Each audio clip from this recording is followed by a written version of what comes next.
All right. Hello, folks on Zoom. We're just welcoming in the people from, I'm just setting this up for live stream. I've got some people here in the room as well. We're going to start in just a minute. So bear with me. I think I see Scott and Ben here. Welcome.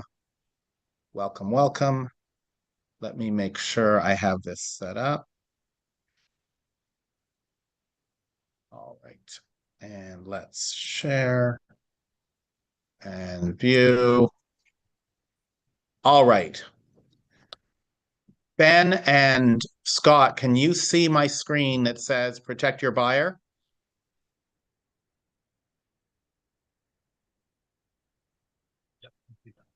Give me a Yes, yeah. thumbs up if you can't talk. Okay, great. All right. So I'm sorry again, we're starting late. For those of you who are live, we were waiting for the end of the class being taught by BRLG about buyer representation agreements, which most of it was recorded, so we can go back and watch it again if we missed it. So what we're going to be talking about today is contingencies in offers. What happens when you have an offer that includes contingencies and you're representing a seller, or you are a buyer and you're writing an offer and you're thinking about putting contingencies in the deal? So that's what we're going to talk about for the next little while. We're going to just back up a little bit and make sure we understand what it is. What is a contingency? There's this class, not a worksheet, but we will share the slide deck and you can watch the video on my coaching page later. When we're going to talk about the loan contingency, the appraisal contingency, the investigation contingency, then we're going to touch on some other contingencies, how you should manage them in your transaction, talk a little, I have a philosophical point I want to make, and then maybe if there's time for questions and role play, we'll see how that goes. That's what we're going to do. So what are contingencies? The way to think about contingencies is that they are optional terms in the purchase agreement. They are terms in the contract that don't have to be there but can be there at the discretion of a buyer writing an offer. And they work like protection clauses. They give the buyers protections. They give the buyers certain rights that if they're not included, the buyers don't have those rights. And when we use these contingencies with each of their own characteristics, the buyer now has the power to cancel the transaction and get the deposit back. The seller has no recourse. If a buyer uses one of these contingencies, it gives them the right to cancel the transaction and get their deposit back.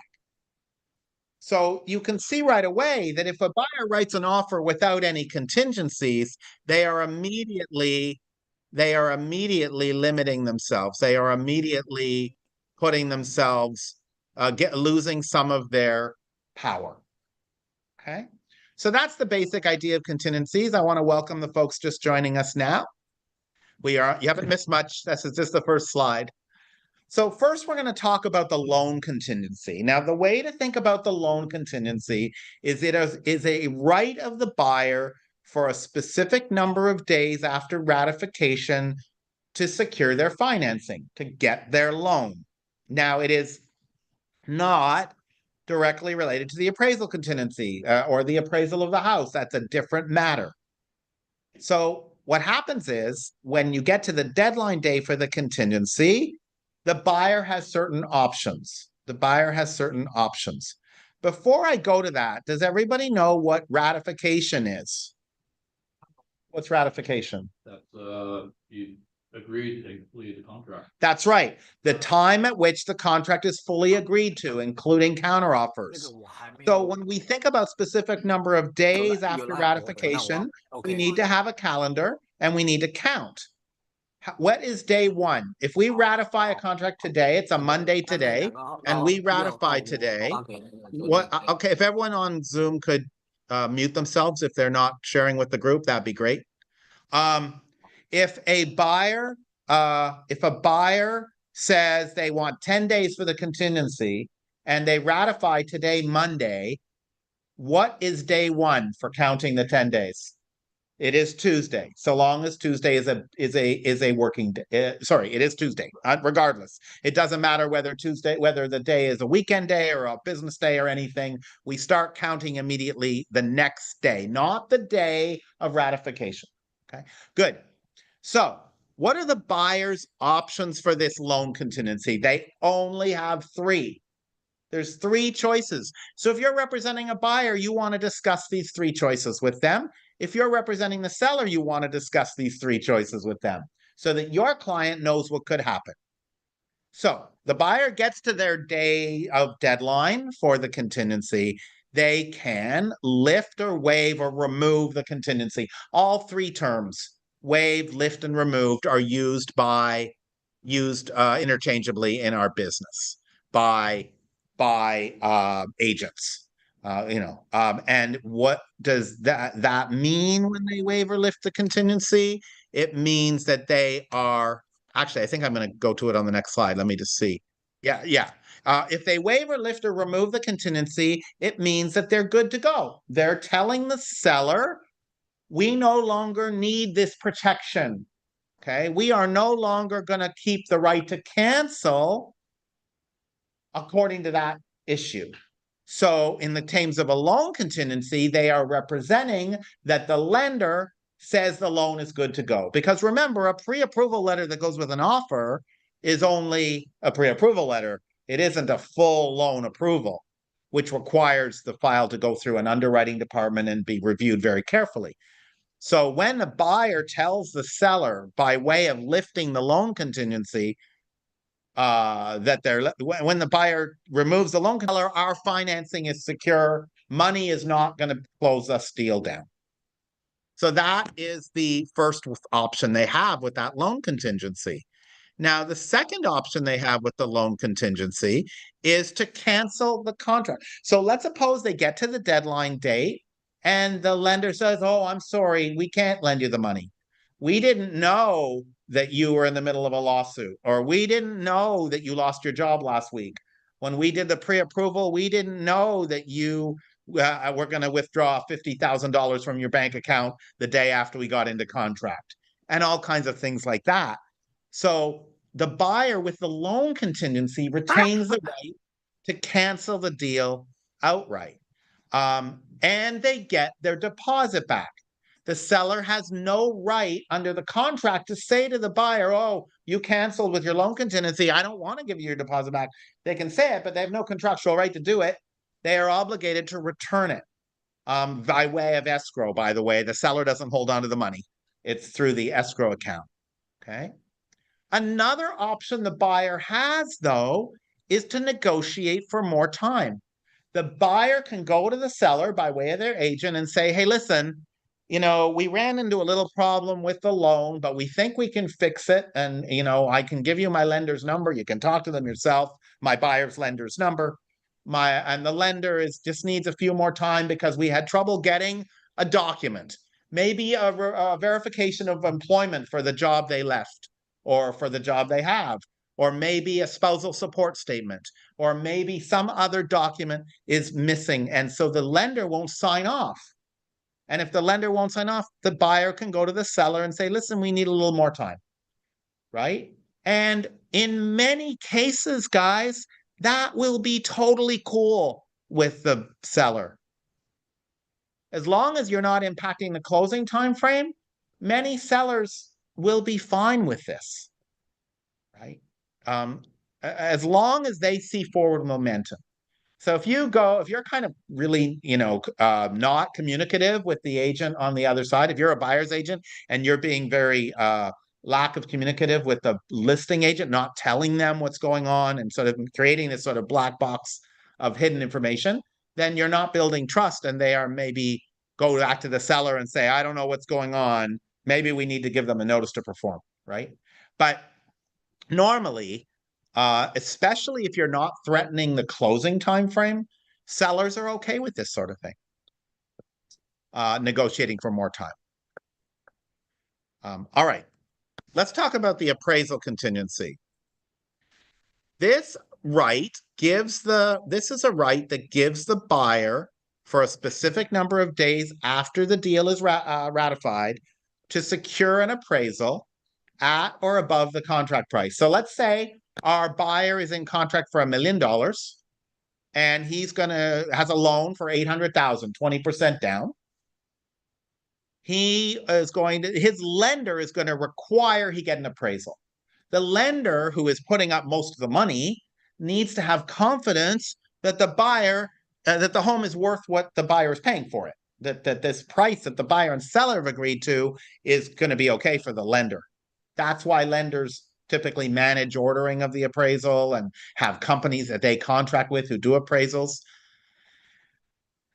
So on the deadline day for this contingency, the buyer has options. So we get to the end of the day, the report is in hand. The buyer has a bunch of options. So if the appraisal comes back at the same price or higher, the buyer can waive or lift or remove the appraisal contingency. Mr. Seller, no problem with the appraisal. Here's your contingency removal form for the appraisal. They're representing to the seller that all is good with the value of the home so far as getting the loan is concerned, or as far as the buyer is concerned. Another option is they can cancel the contract. Oh, Mr. Seller, I'm so sorry. The appraisal only came in at 950 and we don't want to buy your house anymore because it's not worth what we agreed to pay for it. But with an appraisal contingency, there are a bunch of other options. So there's these 5 other options, right?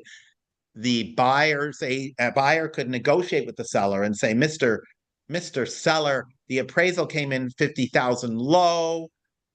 Could you pay it or could you split it with us?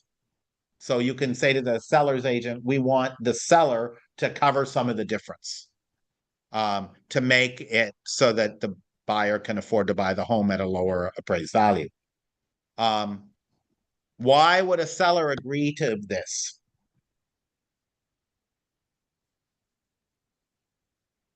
Anyone on Zoom know? Why would a seller potentially agree to reduce their sale price to help account for an appraisal shortfall? Trying to make it move faster to sell it. Well, try to make it move faster to sell it is what was said, but the real issue is it may be too risky for the seller to let the deal fall through. The seller may be inclined to make the deal finish because if they go back on the market, they may not be able to get the same price, even with the reduction associated with the appraisal shortfall. Maybe it's a falling market. Maybe the property has other defects. Maybe it was sitting for 6 months before they got the first offer, right? So those types of reasons, the seller is often motivated to work with the buyer in the case of an appraisal shortfall. As much as it's distasteful to them, they're inclined to do it. The buyer, let's suppose a different situation, seller's not willing to negotiate at all. The buyer could go back to their lender and request something called an appraisal review. The buyer could go back on you could help them with this and say, here are the comps. You missed this really important comp. Please take another look at it. I certainly, as a buyer's agent, have been involved with that in my career a few times. It's a low risk. It's a low risk strategy, but it also has a low percentage of likelihood of working. Appraisers tend to be proud of their work and will defend it, and I can understand that. Another option is the buyer could, with their lender partner, could potentially get a new loan with a new underwriting process and have a whole new appraisal done. I had that happen a couple of years ago too. That's more extreme. You know, you need to have the cooperation of the sales other side because it's probably going to close late, right? So it might impact your closing time frame. So you want to make sure the listing side is on board with that. You know, sometimes the listing side recommends it. Sometimes the listing side has an amazing lender and says, hey, talk to Bill. Bill might be able to do this for you at the same interest rate with a new appraisal and get the deal done. You know, and everyone is motivated to get the deal done. Do you have a question?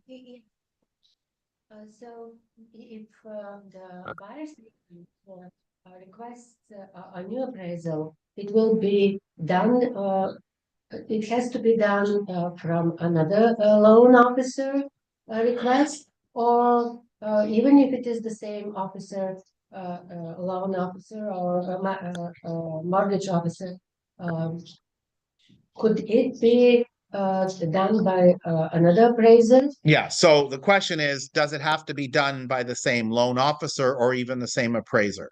So typically when you get a new appraisal, it's always a different appraiser. Let's be clear about that because you're basically going to a new loan product requiring a new evaluation. So it's never the same appraiser. The same appraiser would you do the review? Yes. And he said, no, I don't want to review. Then you say, let's go find a new loan. There's riskiness there. The new loan you might get might not have the same terms for your buyer. They might not be as favorable. It depends on interest rate volatility, right? How much interest rates are changing. The second question is, does it need to be with the same loan officer? And absolutely not. It might be if your buyer is working with a mortgage broker who is just floating your loan out there to investors anyway, then sure, you'd still be working with the same officer. But if you're working with Bank of America and Bank of America says they can't do the loan, almost certainly you're going to have a whole new institution and a new loan officer. That's why I'm saying the seller's lender might come in play here. If the seller's agent, if you're collaborating with your seller's agent on the other side, they may have a really strong lender relationship that you could exploit as a buyer's agent to help salvage the deal for your buyer, perhaps on better terms. Who knows? Let's suppose you locked in an interest rate on day one, and then on day three, there's something that causes interest rates to go down a quarter point. So that by the time you get to day 5 or 6, your buyer's now going to save several $100s by going to a new loan. That's just hypothetical because very often these locked rates can be adjusted. But it doesn't matter. Getting a new appraisal is an option. Just remember that when you're having your conversations as the buyer's agent about that option, it will impact your closing. It's very unlikely you'll be able to get a new loan and a new appraisal in the same time frame. I did it a couple of summers ago, and we closed one day late. And there was an $80,000 difference between the two appraisals. My buyer was so relieved. They wrote non-contingent, so they didn't even have an appraisal contingency. But it saved them a lot of money to be able to roll that money into the loan. So it was a big deal. Another option your buyers should discuss with their lender is modifying their financing. So in the example I gave you, it was 20% down. What if, to make up the shortfall, the buyer put down 15% or even 10% and used the saved cash, the money they saved on the down payment, to cover the discrepancy? That is always a conversation you want to have with the lender for the buyer, because mortgage premiums for being under 20% are really low now. So the value of going to a 10% or 15% down loan or whatever the numbers are could be really could solve the problem. The downside of modifying the loan financing by reducing the down payment, the downside is a higher monthly payment. And your borrower may say, well, I really don't want to do that. Let's go see if we can get a new appraisal. Right? It's spread. Yeah, it's spread over 30 years, but it could still be $200, $300, $400 a month. I mean, it's not inconsequential. It depends on the discrepancy between the appraised value and the sale price. And then again, sorry? And insurance. Well, the insurance on the home is not directly related to the price or the appraisal, right? It's more related to the mortgage insurance. Yeah, but as I was saying before, mortgage insurance is very small nowadays. So it won't be that dramatically different between 50,000 discrepancy and 10,000 discrepancy. I mean, when you go below 20%, I don't think it's that dramatic how much you go below. But I'm not an expert. That's a good lender question. The question here is about mortgage insurance. If you do decide to go below 20%, you do need to understand, your lender needs to explain what the mortgage insurance implication is on the monthly payment. Absolutely true. And then, of course, with the appraisal contingency, you can always negotiate for more time as well, right? Even if the appraisal, if your buyer can't decide fast enough. Let's suppose you get the appraisal back really late and everyone is still in shock that it came in 50,000 below. You just say to the listing agent, hey, we need a few more days. Most listing agents and sellers are cool with that because they don't want the deal to blow up. I said before, they don't want the deal to blow up because they may not want to go to market because the market might change. They also may not want the deal to blow up because of when they'll get their money. Because if a deal blows up, even in a good market, they have to go back, find a new buyer, get into contract and close. They're going to have several weeks or even a month or more where they don't get money. So there's some advantage for a seller to keep a deal together so they get their money, even if it's a little bit less money than what they hoped for. You see this happen over and over and over again, where there's a negotiation in the middle of a deal around money. I'll do that and then I'll talk about that in the next example. Before we go on to the next contingency, I do want to mention something else about appraisals. Appraisal contingency does not just apply to the price. Appraisal contingency also applies to condition issues that the appraiser brings up. If the home is in some way unsafe or unlivable, the appraiser may call that out.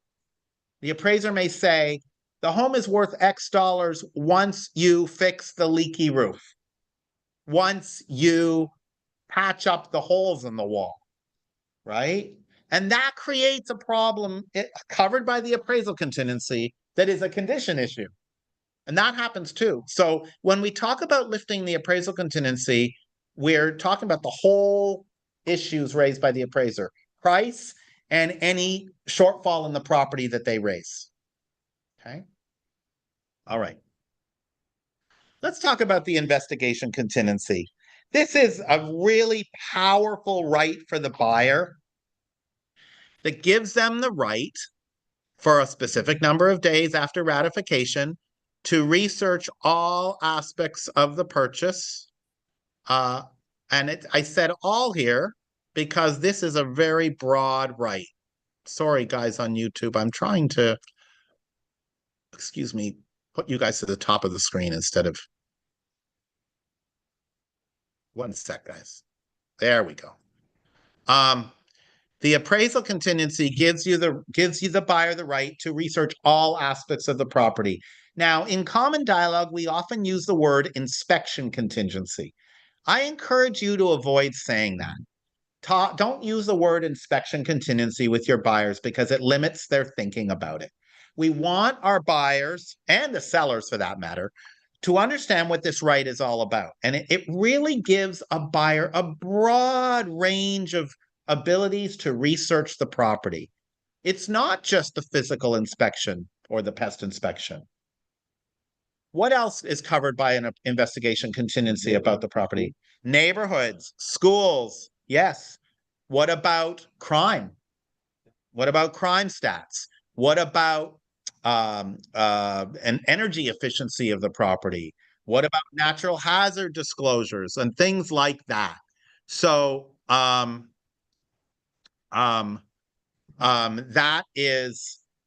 that's why the investigation contingency is so powerful. On the deadline day for the contingency, the buyer has options. Okay, what are the buyer's options? So they can absolutely waive or remove the contingency, just as we have been talking about with the other contingencies. They represent to the seller, we no longer have any investigative concerns. We've read all your disclosures. We've reviewed all of the reports. We walked the neighborhood. We interviewed the school principal. We studied the permit history of the property, the whole shoot match. And we're comfortable now. We are ready to move forward, with buying the home. So that would be waiving, lifting, or removing the contingency. The other option they have is to cancel. If they cancel, under this contingency, they get their deposit back. Now, here's an important thing about this.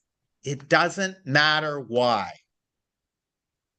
It doesn't matter why, so long as your buyer is adhering to the good faith portion of the contract. So elsewhere in the purchase contract, there is a section that says that buyer and seller will act in good faith. So we are expecting that the buyer, if they cancel, will have a good faith reason for doing it. And this can happen before the actual deadline date, by the way. Any of them can happen on or before the deadline date that they cancel. If your buyer wants to cancel because they found another property they like more, that's considered bad faith, right? But if they cancel because they were out doing the home inspection and they saw a shooting down the street that traumatized them, that would be perfectly legitimate, right? You are not under a legal obligation to tell the listing agent why. The contract's very clear. Either remove the contingency or cancel it or negotiate something, right? It doesn't say, and you must tell the listing agent why. And the listing agent, though, might want to know why. He might want to make sure that it has nothing to do with his property and that it's something on the buyer's side, because if it's something having to do with the property, you might have to disclose it to another future Ask buyer. Permission from the buyer to disclose. Yes. So the conversation with your buyer would be, I'm going to be having a conversation with the seller. I would like to be able to tell them something because they have to report back to their seller. So you do have the conversation with the seller. Remember, you want to look at your agent on the other side as a collaborator and a co-conspirator in looking out for the best interests of both parties and not as the enemy, right? So you also want to remember you might be doing business with that agent in the future, right? So you don't want to say we cancel and I'm not going to tell you why, right? That will just ring very badly and might raise concerns about bad faith dealing. You don't want that either. I had on one or two occasions had to say to a seller, my buyers just changed their mind and they decided they didn't want your property anymore. That was a very difficult conversation, right? But it does happen, right? And sellers don't like this contingency. That's why they like it to be waived with the offers where possible, because it opens up. Sorry. Contingency, sorry. Yeah. Them just saying, we don't want the property, and they would still get their deposit back. They can cancel the contract for any good faith reason. But they don't have to tell the other side what that good faith reason is. But you as agents want to handle it politically, carefully. You want to be able to tell the listing agent something. But yeah, buyers change their minds for lots of reasons that are totally good faith. You could say, my buyer is going to be backing out of this contract because he just found out he's losing his job in 3 months. That's a perfectly reasonable thing. Oh, that not because they found it, no, that's an automatic. If you start talking about finding a better property, you're getting yourself and the buyer in trouble. But it's a tricky conversation. But the contract is clear. The buyer doesn't have to give a reason. They have a contractual right to cancel. It's just this issue of good faith, right? And if your buyer is acting in bad faith, that makes your job much, much tougher. In fact, if you are in a situation where you need to cancel a contract and your buyer is acting in bad faith, talk to your broker, whoever your broker is, and say, how do I handle this dialogue? Talk to BRLG. Don't try to wing it. Get advice. What do I say?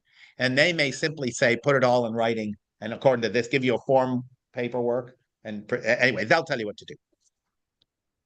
Well, we'll get to that in a minute about what happens if you don't act, right?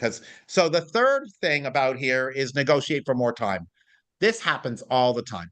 I am in contract and we're closing next week. And last week, the buyer, I represent the seller. The buyer's agent came to me and said, we need until December 31st, New Year's Eve, to review our options regarding the investigation contingency. And so we gave them 2 more days. It was no big deal. Now, let's suppose you have reviewed all of their reports and you did your own reports and you found something. Maybe you found that the roof was going to cost $30,000 to replace and it needed to be replacing. You could go to the seller and say, Mr. Seller, we want you to pay $30,000 to repair the roof, or half of it, $15,000. There is nothing to stop your buyers from trying to negotiate a better deal when they learn something through a contingency like this. Now, a couple of things to think about. The mere fact of asking the seller for a concession or a credit or a repair does not invalidate the contract. Your buyer and seller are still in contract. The deal is moving forward. It does not obligate the seller to agree. It's a negotiation within so your initial negotiation got your buyer or your seller into contract. This negotiation is a secondary negotiation in the middle of the deal. Mr. Seller, during our investigation contingency, we found out that the furnace is a very bad condition and it must be replaced immediately after we move in or after we finish this deal. It's going to cost $10,000. We want you to either give us $5,000 or put a new furnace in before we close. This sort of thing happens all the time. The seller is not obligated to agree. However, just like with the other ones we talked about already, the seller might want to agree. The seller might want to agree because giving the buyer back a few $1,000s is less expensive to them than going back on the market and risking getting a worse price. Because of course, if it's a condition issue, the seller now has to disclose it. Now he's got a roof report showing a damaged roof. The seller has to disclose that the roof is damaged now. Whereas before he didn't have to put that in his disclosures. He didn't have it there before. So sellers are often quite inclined. However, the other thing I want to say about this is that if the buyer asks for something that was previously known when the offer was written, they don't have as much leverage with that part of it. So let's suppose the buyer gave the seller a report saying there's $10,000 in pest damage, and it came to them before the offer was written.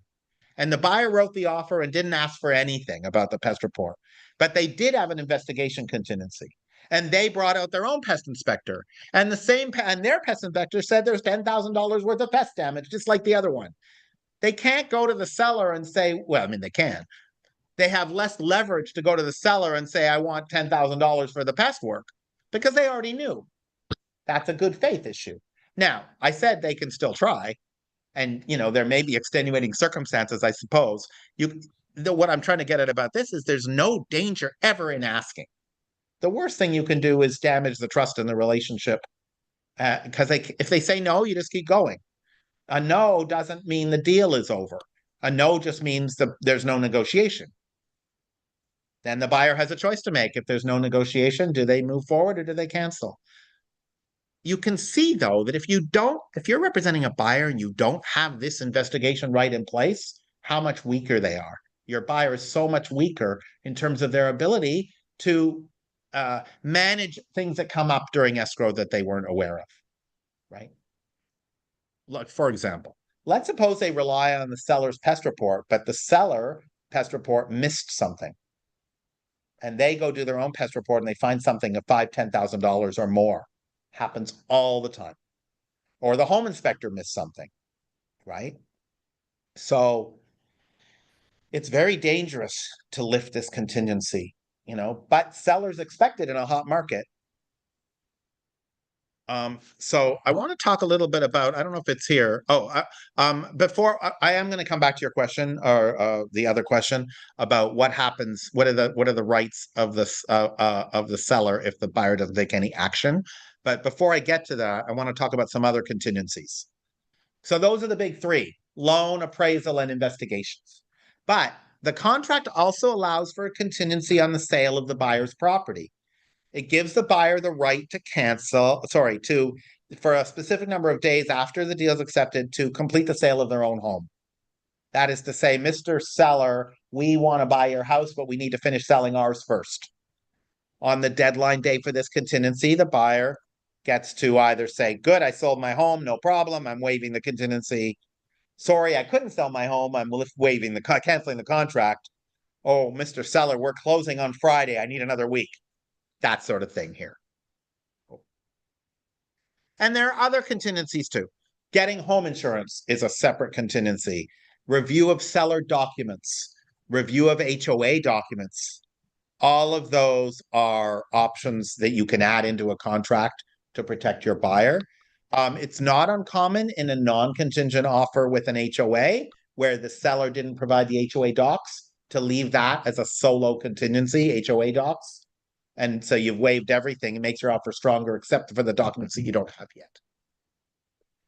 Again, waive and cancel the contingency, cancel the contract, or negotiate for more time. So So if you are representing a buyer, you're talking about writing an offer, you as a buyer's agent are going to work with the buyer's lender, the buyer themselves, inspectors, and figure out the appropriate number of days you want. So you're getting into a contract, seller says they can close in 3 weeks. Do you want 10-day for your loan contingency or 7 days or 14 days? Ask the lender. You want to have an investigation contingency, you feel it won't weaken your offer against the seller, it's worth trying for. Do you want 10 days or 7 days? What number of days do you want to do? Keeping in mind that the fewer number of days you put in, the stronger your offer appears to the seller, right? Consider the competitive situation. If you're writing against 10 other offers, it's going to be awfully hard for you to keep these contingencies in place and even get to the pile of considered offers, even if you're at top price. Sellers agents, if they have a lot of offers, will be looking for the non-contingent ones, even if a contingent one has a higher price, unless that higher price is substantial, and in which case they might counter out anyway. We'll take your higher price, but we don't want you to have any of these investigation rights. As I mentioned before, contingency deadlines are based on calendar days, but they get extended out if they fall on weekends or holidays. So we talked about starting to count on a weekend day or whatever the next day is. That always happens. But if the last day, let's suppose it's a 10-day thing and it falls on a Saturday, it gets automatically extended to the next business day, which will be Monday or Tuesday. We talked about that. So part of the thing about working with a buyer is the communications, or with a seller. So sometimes your transaction coordinator will help with this, but make sure your client knows about upcoming deadlines. Before you have the conversation with them, you should say, on Tuesday, we're going to have a conversation about your loan contingency, which is supposed to be removed on Thursday, right? And at the same time, you're talking to the buyer's lenders. Get ahead of potential problems by communication with all parties. And think about how you want to talk to the listing agent about problems. There's two approaches when you have issues coming up with the listing agent on the other side, the listing agent in this case. Number one is you don't want to unduly alarm and scare them. If you foresee with your colleagues, with your mentor, with the lender, with the buyer, that it is a resolvable issue or that you have a pathway forward, maybe you don't need to alarm the listing agent that you've had this issue come up. However, if it has come to the point where it is definitely going to impact the timelines, the sooner you tell the listing agent, the sooner you can bring them in to collaborate on resolution. Okay. I had a situation once where we were out at a home inspection, and this actually happened. And the neighbors, we were out, the buyer was there, and the buyer's home inspection was there, and he was an hour into it. He was going to take 2 hours, maybe 3. And the neighbors' dog started barking, and the neighbors came outside, husband and wife, and they were yelling and screaming at each other. And my buyer said, I don't want to deal with this. I don't want this house anymore. We canceled that afternoon. Okay, we canceled right away. Not only did it free my buyer up, and of course the inspector gave her a discount, didn't charge her full freight for the inspection. Well, that sort of thing happens once in a blue moon. You get a weird situation like that.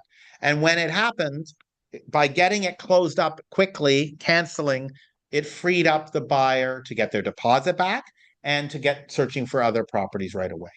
Sometimes your buyer's deposit is part of a limited pool of funds. They need that money back in order to keep moving forward. All right.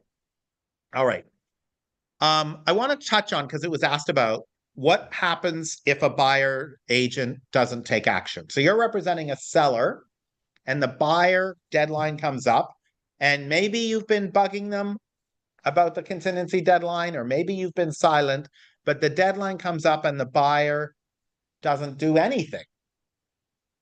What can you do as a listing agent? That's right. If a buyer doesn't perform, there's a document for that. There's a legal form you should send in. Maybe not right away. Maybe the first thing you do is reach out to the buyer's agent and say, what's going on? The deadline was yesterday and I haven't heard from you. I would recommend you call them even before that. I would call them at least 2 days before and say, is everything on track? We're getting close. We're removing the contingencies on Friday. What's going on with it? Right. But let's suppose Friday comes and goes and they don't remove the contingency. I would give the buyer's agent one more shot. Hey, listen, I really don't want to send you a notice to perform, but I might have to if I don't hear from you. Please call me, right? Or please text me or whatever. Now, let's suppose the buyer's agent still doesn't reach out to you.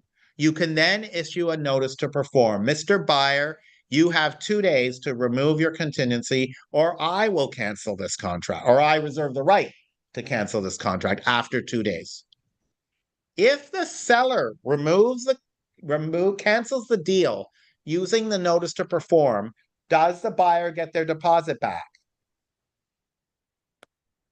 Any guesses?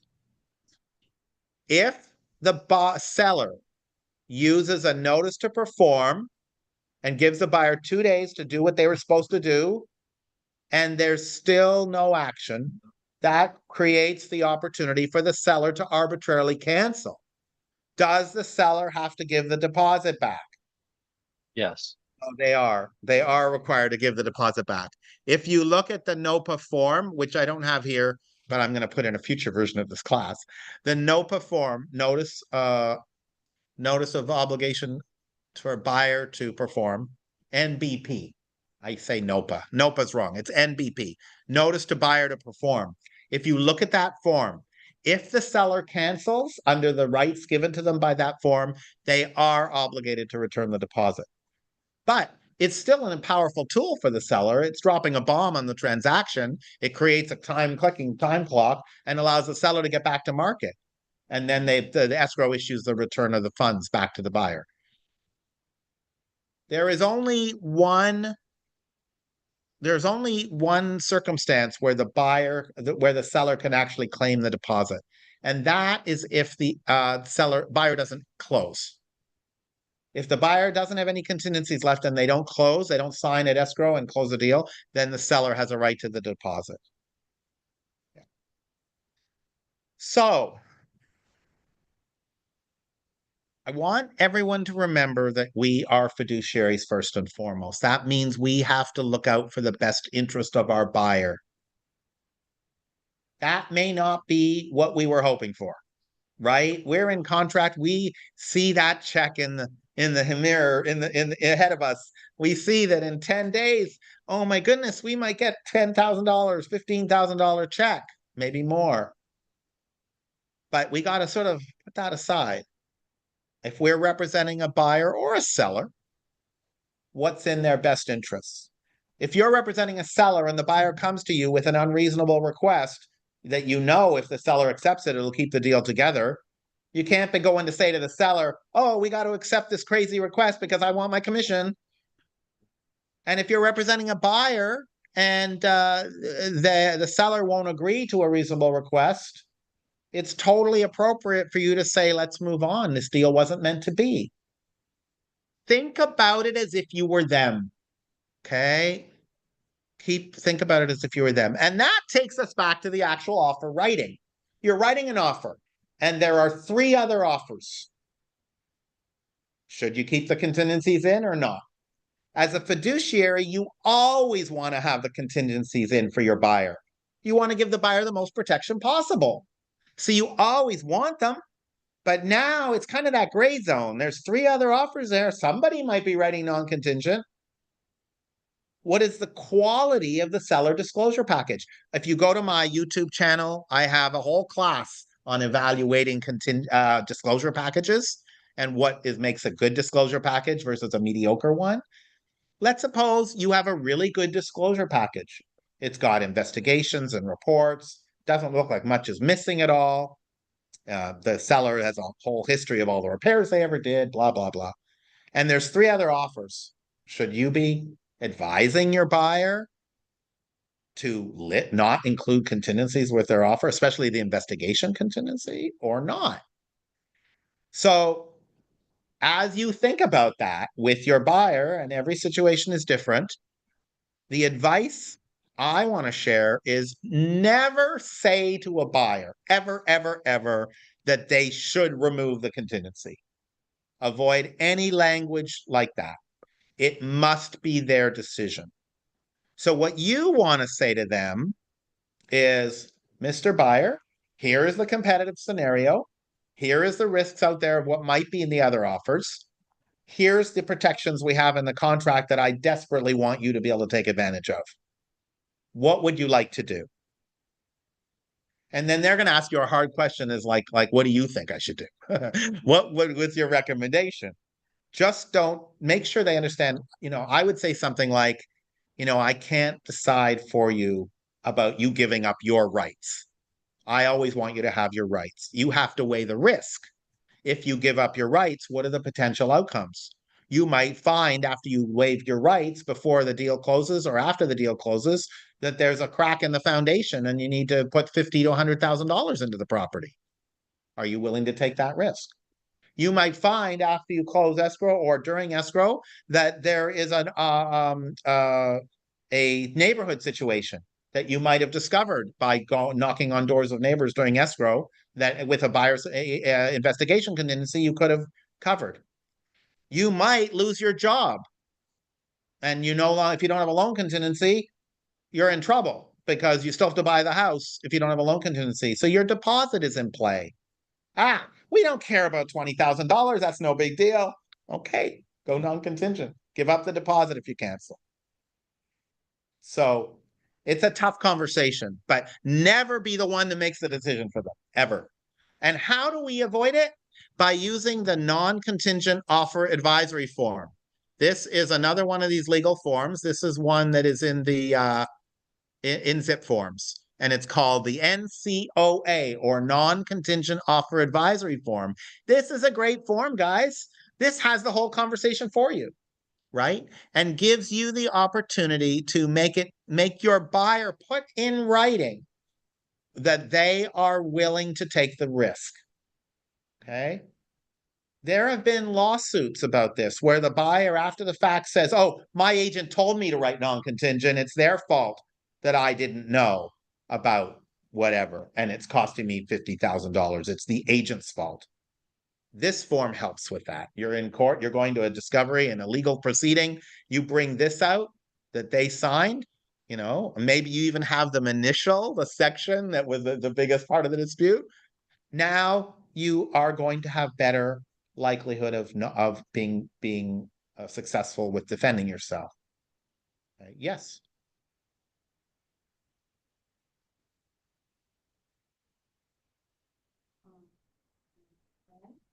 We bought a house with an agent who told them to go non-contingent. Yeah. And they haven't put their deposit in. And their agent, he's a dual. A dual agency.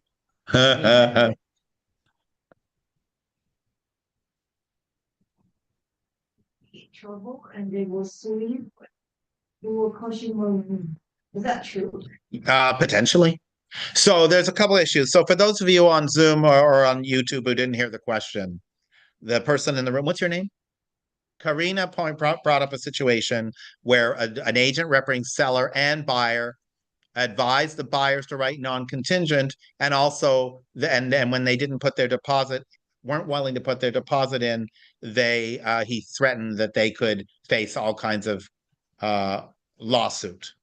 So the first issue is a good agent will never tell the buyers to write non-contingent. We discovered that. The other issue has to do with the deposit, and it's outside the scope of this class, but I do want to cover it because that's a great question. What is the seller's rights if a buyer doesn't put the deposit in the first place?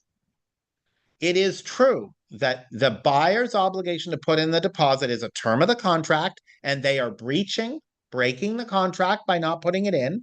And it is true that a seller might have losses. By taking the offer, expecting the deposit, they might have turned down 5 other offers, any one of which might have been better and more stable.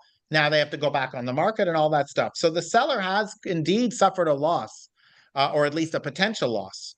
So the seller does have the right to go after the buyer for breaching the contract, even if the deposit never got to escrow. They absolutely have that right, right?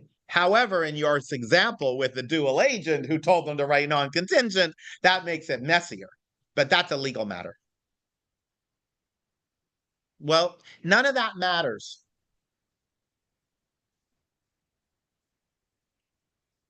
The expiration date has not, isn't it? But I guess they still have to put in no matter what anyway, right? Before. If the buyers sign an agreement where they commit to put in a deposit, they are obligated to put the deposit in. If they don't do it, they're in breach of contract. Now, most of the time, the seller cancels the deal.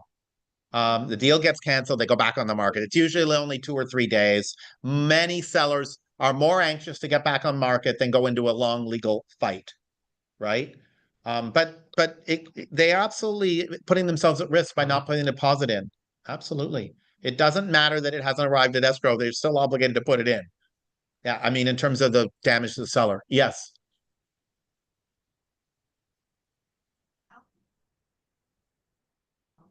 Not if they have a ratified agreement. There's no provision for that. Only if they have contingencies.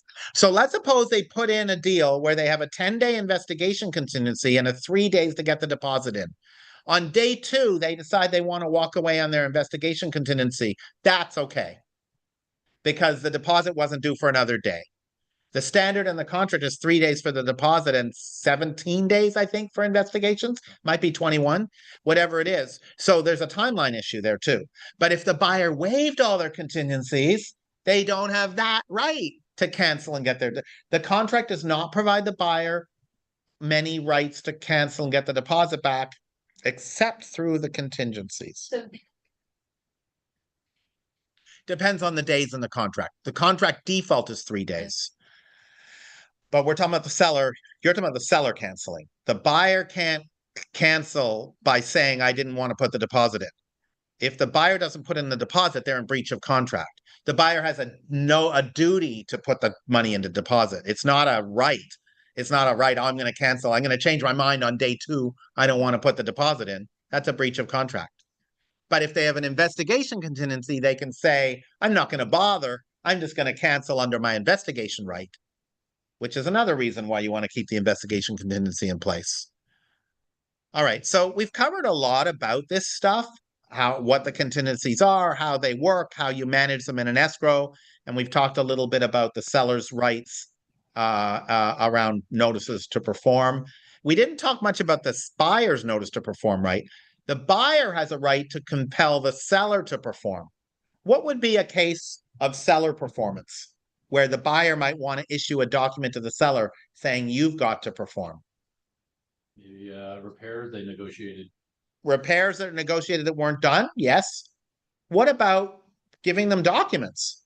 The seller has an obligation to provide a TDS, SPQ, standard documents in most deals. HOA docs might be in the contract. If the seller doesn't provide them, the buyer, instead of canceling, could send the seller a notice to perform. Give them 2 days before they cancel. Get us these documents or we're going to cancel. The deposit, it's more customary than percentage. The custom in the Bay Area is 3%. If a buyer puts in less than 3% of the offer amount or the agreed upon contract amount, then they are at the standard, okay? If you put in 2% or 1% or less, it's going to weaken your offer in the minds of sellers so much, and they will either counter it up to 3% or they won't consider it at all. It happens with a lot of low-income borrowers who are only putting in, maybe they're VA buyers and they're putting in 0%, they're 0 down, or they're FHA buyers and they're putting in 3.5%, and they don't want to put the whole 3% up at the beginning. Not around here though.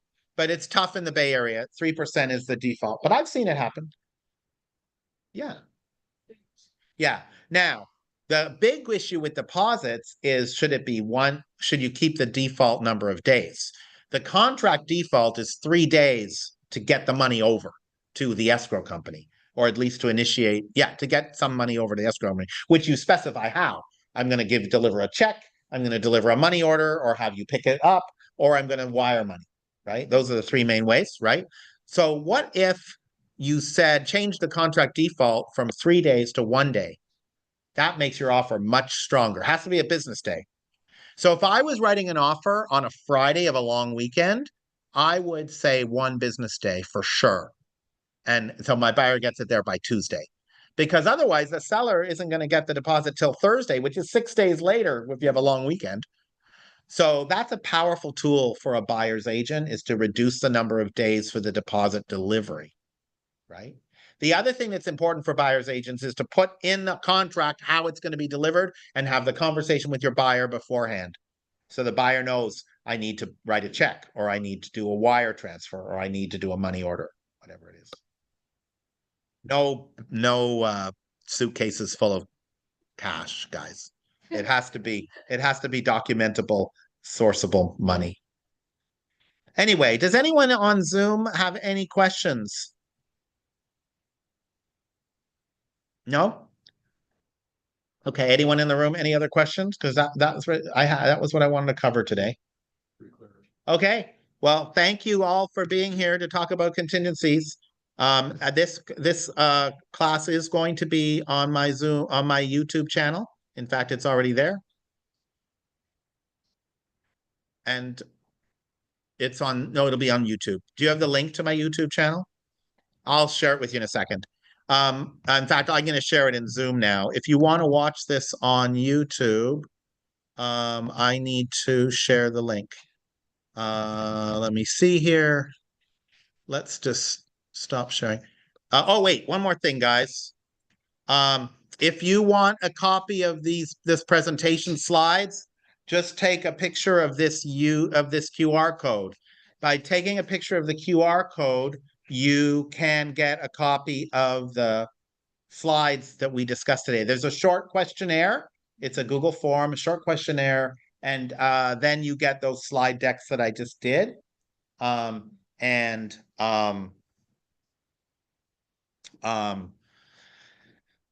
can have a copy of the presentation. And so the other thing was, what happens if sorry. It's okay. Sorry. Wait, let me move this out of the way. Do you have it? Okay, let me know when you have it.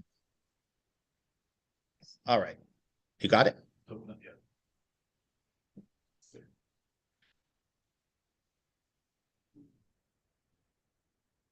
Got it? Yeah, I was on airplane. Oh, why isn't it working? Is it because the H of happy is getting in the way?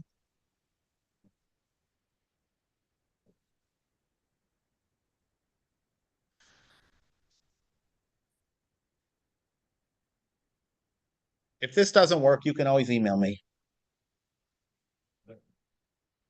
All right. So what we're gonna do now, guys, is stop the recording. For those of you on YouTube, thanks for watching, and I appreciate you checking it out, this class.